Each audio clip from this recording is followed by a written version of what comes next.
مثال خود نبی اکرم صلی اللہ علیہ وسلم نے دی ہے. ایک بڑی طویل اور بڑی پیاری حدیث ہے.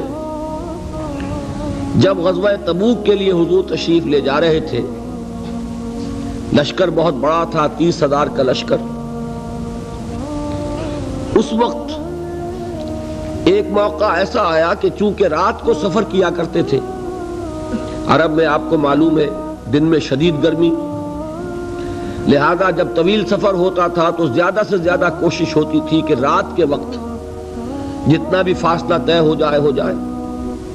پھر فجر کی نماز ادا کر کے بھی جب تک دھوپ کی تمازت نہ ہو، جتنا بھی آگے سفر طے کر لیا جائے، جب دھوپ ہو جاتی تھی تو پھر قیام. ایک مرتبہ ایسا ہوا کہ ساری رات چلتے رہے، پھر فجر کی نماز ادا کی، پھر لشکر کا کوچ ہو گیا. تو اب ظاہر بات ہے وہ وقت ایسا ہوتا ہے کہ شدید نیند کا غلبہ ہوتا ہے. تو تمام صحابہ پر نیند کا غلبہ ہو گیا. نتیجہ کیا نکلا کہ اب اونٹنیاں جو ہے یا اونٹ جن پر وہ سوار تھے، انہیں گویا کہ آزادی نصیب ہو گئی. کسی کا منہ ادھر کو اٹھ گیا ادھر چل پڑی، کسی کا ادھر اٹھ گیا ادھر چل پڑی، کسی کو کیکر کا درخت نظر آ گیا، اس میں کھڑے ہو کر ناشتہ فرمانا شروع کر دیا، اس لیے کہ جو اوپر سوار ہے وہ اونگ رہا، اور لشکر پورا منتشر ہو گیا. حضرت معاذ بن جبل رضی اللہ تعالی عنہ یہ راوی ہیں اس واقعے کے اور اس حدیث کے. انصاری صحابی ہیں اور ان کے شان میں حضور نے یہ الفاظ استعمال فرمائے ہیں کہ اعلمہم بالحلال والحرام معاذ بن جبل. میرے صحابہ میں حلال اور حرام کے احکام سے سب سے بڑھ کر واقف معاذ بن جبل ہے.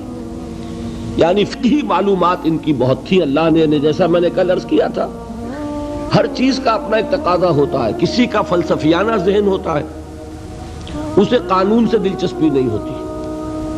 کسی کا قانونی ذہن ہوتا ہے، اسے فلسفے سے دلچسپی نہیں ہوتی. تو حضرت معاذ بن جبل رضی اللہ تعالیٰ عنہ کو قانون اور احکام سے بڑی دلچسپی تھی. تو حضور نے فرمایا اعلمہم بالحلال والحرام معاذ بن جبل. انہی کو عامل بنا کر حضور نے یمن بھیجا تھا. تو جو گفتگو اس وقت ہوئی تھی وہ بہت اہم ہے فقہی اعتبار سے، کہ اجتہاد کے لیے وہی دلیل ہمارے ہاں، وہی حدیث جو ہے بطور دلیل بیان ہوتی ہے. حضور نے فرمایا معاذ تمہیں میں یمن بھیج رہا ہوں، کوئی معاملہ پیش آئے گا تو کیا کرو گے؟ عرض کیا کہ حضور اللہ کی کتاب کی طرف رجوع کروں گا، جو حکم ملے گا اس کے مطابق فیصلہ کروں گا. آپ نے دریافت فرمایا اگر اللہ کی کتاب میں کوئی واضح حکم نہ ملے تو کیا کرو گے؟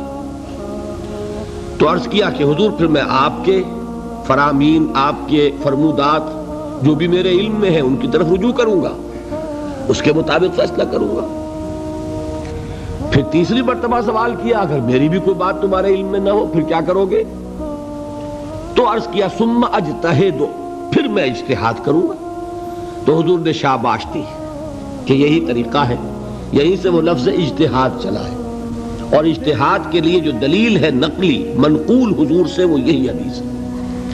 بہرحال یہ تعارف ہو گیا حضرت معاذ بن جبل کا. وہ راوی ہیں، وہ فرماتے ہیں کہ بقیہ تو سب لوگ جو ہے اونگ رہے تھے اور لشکر منتشر ہو گیا تھا، لیکن میں خاص طور پر حضور کے ساتھ ساتھ لگا رہا. حضور کی اونٹنی چل رہی ہے، میں نے بھی اپنی سواری کو ساتھ لگائے رکھا. اس کی وجہ تھی کہ تخلیہ میں ایک بات پوچھنا چاہتے تھے حضور سے، تو اس کے متلاشی تھے. لہذا اب آدمی جب اس کو ذہن پہ کوئی ایک ارادہ ہو تو اونگ نہیں آئے گی نا. لہذا وہ جاگ رہے ہیں، پوری طرح ہوشیار ہیں. حضور کی اونٹنی چلی جا رہی ہے اور آپ جب اونٹ پر سوار ہوتے تھے تو ایک کجاوا سا ہوتا تھا، پردے ہوتے تھے اس پر. تو حضور اپنے ان پردوں میں ہیں. اچانک حضور کی اونٹنی نے ٹھوکر کھائی، اس سے وہ بدکی. ساتھ ہی چونکہ اونٹنی بالکل برابر چل رہی تھی حضرت معاذ کی، وہ بھی بدک گئی. اب یہ جو ایک گڑبڑ ہوئی تو حضور نے اپنے اس ہودج کا پردہ اٹھایا اور چاروں طرف دیکھا تو نظر آیا کہ پورا لشکر منتشر ہو چکا ہے، فارمیشن نہیں ہے اور صرف معاذ ہے قریب. تو آپ نے پکارا یا معاذ. اب انہیں اور کیا چاہیے تھا؟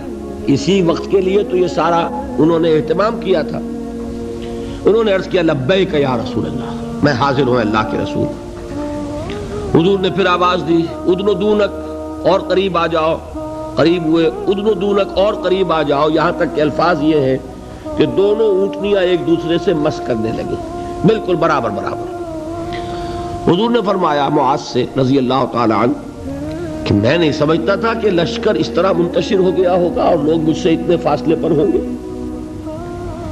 اب اس کی جو اصل اہمیت ہے اس کو سمجھ لیجئے کہ اس طرح حضور کا تنہا چھوڑ دیا جانا یہ تو بہت خطرناک ہے۔ عام حالات میں بھی کوئی کمانڈر ہو، سپہ سالار ہو، وہ اس طرح اکیلا رہ جائے تو دشمن کو موقع ملے۔ تو حضور نے اس انداز میں فرمایا ما کنت احسب الناس کا مکانہم من بعد، میں نہیں سمجھتا تھا کہ اتنے فاصلے پر ہوں گے لوگ۔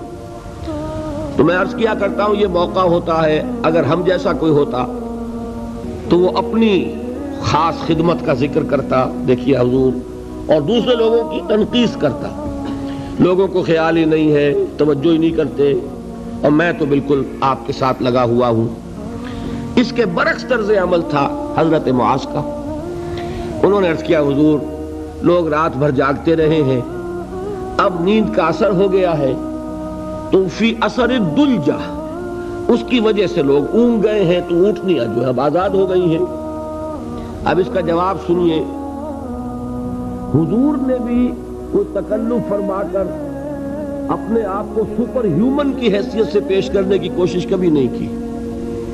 آپ نے فرمایا وَأَنَا كُنْتُ نَاعِسًا، ہاں میں تو خود بھی اونگ رہا تھا صلی اللہ علیہ وسلم۔ یعنی یہ معاملہ جو ہے انہوں نے معذرت پیش کی سب کی طرف سے، حضور نے وہ معذرت بھی قبول کی اور اتنی بڑی بات فرما دی انا كنت ناعسا، ہاں بات بالکل ٹھیک ہے، میں خود بھی اونگ رہا تھا۔ اب انہیں جو موقع ملا اور انہیں یہ اندازہ ہو گیا حضور مجھ سے اس وقت بہت خوش ہے کہ میں جاگ کر چوکس ہو کر پوری طرح ساتھ ساتھ چلا آ رہا ہوں، تو اب حضرت معاذ عرض کرتے اذن لی، حضور مجھے اجازت دیجئے ان اسألک عن شیء، کہ میں آپ سے ایک سوال کروں، قد امرضتنی واسقمتنی واحزنتنی،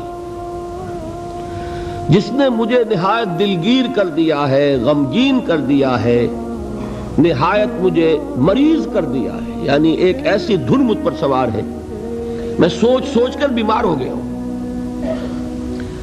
حضور نے فرمایا سل ما شئت، بڑا پیارا انداز ہے یہ، جیسے کبھی آپ بادشاہوں کی کہانیوں میں سنتے ہوں گے، پڑھتے ہوں گے، بادشاہ راضی ہو گیا مانگو کیا مانگتے ہو، تو یہاں تھوڑا سا اس کا انداز ہے سل ما شئت، جو پوچھنا چاہو پوچھو، کھلی چھوٹ ہے۔ اس وقت ظاہر بات ہے تخلیہ بھی ہے اور حضور کا خاص اس وقت التفات ہے، تو انہوں نے سوال کیا، یہ ہے اصل میں میرے اور آپ کے سوچنے کی بات۔ صحابی ہیں، صحابہ میں اس درجے کے حامل ہیں کہ حضور نے سپرلیٹو ڈگری استعمال کی ہے خاص اعتبار سے، افعل التفضیل اعلمہم بالحلال والحرام معاذ بن جبل، صحابہ میں حلال اور حرام کے سب سے زیادہ جاننے والے معاذ بن جبل ہیں۔ حضور کے نکاحوں میں ان کا وہ مقام ہے کہ یمن کا گورنر بنا کر بھیجا ہے، لیکن انہیں کیا فکر دامنگیر ہے۔ عرض کرتے ہیں حضور مجھے وہ بات بتا دیجئے، حدثنی بشیء یدخلنی الجنہ ویباعدنی عن النار، حضور مجھے وہ ایک بات بتا دیجئے جو مجھے جنت میں داخل کرا دے، جہنم سے چھٹکارا دے۔ یہ ہے وہ راہ نجات موضوع جس پر یہ ساری گفتگو ہو رہی ہے، اس کی اہمیت کیا ہے۔ انہوں نے یہ نہیں سمجھا کہ ہمارے لیے تو نجات ٹیکن فار گرانٹڈ ہے، ہمارے لیے تو جنت میں سیٹ ریزرو ہے، ہم محمد کے صحابی ہیں صلی اللہ علیہ وسلم، ہمارے لیے کیا سوال، محاسبہ ہوگا اوروں کا ہوگا، جزا سزا ہوگی اوروں کو ہوگی، نہیں۔ ان صحابی کو یہ فکر دامنگیر ہے، اور کیا الفاظ کہے، قد امرضتنی واسقمتنی واحزنتنی، مجھے تو اس فکر نے بیمار کر دیا ہے، مجھے سخت غمگین بنا دیا ہے۔ مرض اور سقم، سقیم، انی سقیم، یہ معلوم ہوگا آپ کو، بیمار کو کہتے ہیں، اور مرض تو ہے قد امرضتنی واسقمتنی واحزنتنی۔ اب اس کا جواب حضور نے جو دیا وہ اس وقت اس کے پورے الفاظ مجھے یاد نہیں، لیکن وہ وہی ہے جو سورۃ العصر میں آ رہا ہے ہمارے سامنے۔ شہادت دو اللہ کے سوا کوئی معبود نہیں اور میں اس کا رسول ہوں، اس پر جم جاؤ، اور اللہ کے ساتھ شرک ہرگز نہ کرو، اور اسی پر تمہاری موت واقع ہو جائے تم جنت میں داخل ہو جاؤ۔ اچھا جواب تو مل گیا۔ اب شرک کے معنی کیا ہے وہ ایک تقریر مکمل ہوگی، صرف یہ ہے کہ ان الفاظ میں تو یوں سمجھیے نہ کہ مضامین کے دریا ہیں جو کوزے میں بند کیے گئے ہیں۔ جو بات اس وقت مجھے بتانی تھی وہ یہ تھی۔ اس کے بعد اب حضور خود ایک سوال کرتے ہیں، یعنی میں کہا کرتا ہوں کہ اب دریائے سخاوت جوش میں ہے، تم نے جو پوچھا تھا پوچھ لیا، میں نے جواب دے دیا۔ افلا ادلک یا معاذ، تو اے معاذ کیا میں تمہیں یہ نہ بتاؤں بے راس ھذا الامر وعمودہ وذروۃ السنام منہ، کہ یہ جو دین ہے ہمارا، اس کی جڑ کیا ہے، اس کا تنا کیا ہے، اس کی چوٹی کیا ہے۔ میں نے عرض کیا تھا نا کہ حضور نے تمثیل اختیار کی ہے کہ دین میں کیا پہلے ہے کیا بعد میں ہے، کس کی حیثیت جڑ کی ہے، کس کی حیثیت تنے کی ہے، کس کی حیثیت چوٹی کی ہے۔ جب تک کہ اس کا فہم حاصل نہیں ہوگا، ہو سکتا ہے کہ بنیادی باتیں آپ نظر انداز کر رہے ہوں اور ثانوی اور غیر اہم باتوں کو آپ بڑی مضبوطی سے تھام کر بیٹھے ہوئے ہوں۔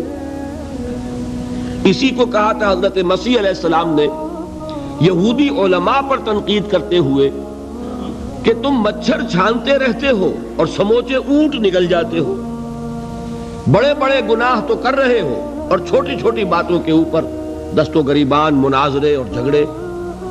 یہی حال ہمارا ہے آج۔ سود جیسا گناہ، اس میں پوری قوم ملوث۔ جھگڑا کس پر ہو رہا ہے کہ رفع یدین ہے یا نہیں ہے، ہاتھ یہاں بدیں گے یا یہاں بدیں گے، اس پر تو جھگڑے ہیں۔ من دیگرم تو دیگری، اس پر فرقے بازی۔ لیکن سود، رشوت، حرام خوری، یہ سب کر رہے ہیں۔ حالانکہ یہ ہے جڑ کی بات، وہ ہے ثانوی بات۔ اسی کو کہا کرتے ہیں کہ اشرفیاں لٹیں اور کوئلوں پر مہر۔ کس قدر حماقت ہے، اشرفیوں کی حفاظت نہیں ہو رہی، کوئلوں کی حفاظت ہو رہی۔ یہ کیوں ہوتا ہے؟ سینس آف پروپورشن نہیں رہتا، کس چیز کی کیا اہمیت ہے، نسبت و تناسب درست ہے، دین میں جڑ کیا ہے، تنا کیا ہے۔ اب یہ تشریح حضور نے فرمائی اور اس کے لیے تمثیل اختیار فرمائی، وہ کس سے کی ہے؟ وہ درخت کی ہے۔ درخت کی ایک جڑ ہے، درخت اس پر کھڑا ہے، غذا وہاں سے مل رہی ہے، جڑ سوکھ جائے گی درخت سوکھ جائے گا، پھر تنا ہے، پھر اس کے اوپر چوٹی ہے۔ درخت جو آپ لگاتے ہیں، فرض کیجئے آم کا درخت لگایا تو کیا جڑ کے لیے لگایا یا تنے کے لیے لگایا؟ آپ نے تو درخت لگایا ہے آم کے لیے، آم لگتا ہے چوٹی پر جا کر، لیکن جڑ کے بغیر تنا نہیں، تنے کے بغیر چوٹی نہیں، چوٹی نہ ہو تو آم نہیں۔ اس تمثیل کو ذہن میں رکھیے کہ آپ نے فرمایا افلا ادلک یا معاذ، اے معاذ تم نے جو سوال کیا وہ تو میں نے جواب دے دیا، مزید کیا میں تمہیں یہ نہ بتاؤں کہ بے راس ھذا الامر، اس کی جڑ کیا ہے، وعمودہ، اس کا تنا کیا ہے، اور ذروۃ السنام منہ، اس کی چوٹی کیا ہے۔ حضرت معاذ کو کیا کہنا تھا اس کے جواب میں؟ بے ابی انت و امی یا رسول اللہ فقل، حضور مجھ پر، آپ پر میرے ماں باپ قربان ہو، ضرور فرمائیے، اور کیا چاہیے۔ اب آپ نے فرمایا راس ھذا الامر شہادت ان لا الہ الا اللہ محمد رسول اللہ، کلمہ شہادت اس کی جڑ ہے۔ وعمودہ، اور اس کا تنا کیا ہے؟ اقام الصلاۃ و ایتاء الزکاۃ، نماز کا قائم کرنا، زکوٰۃ کا ادا کرنا۔ اور اس کی چوٹی کیا ہے؟ وضربۃ السنام منہ الجہاد فی سبیل اللہ.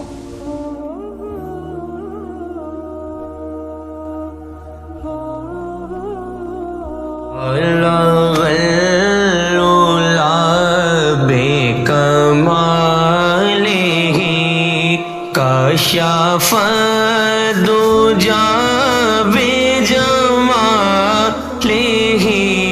حسن جميع خصاله صلوا عليه وآله صلوا عليه وآله جسے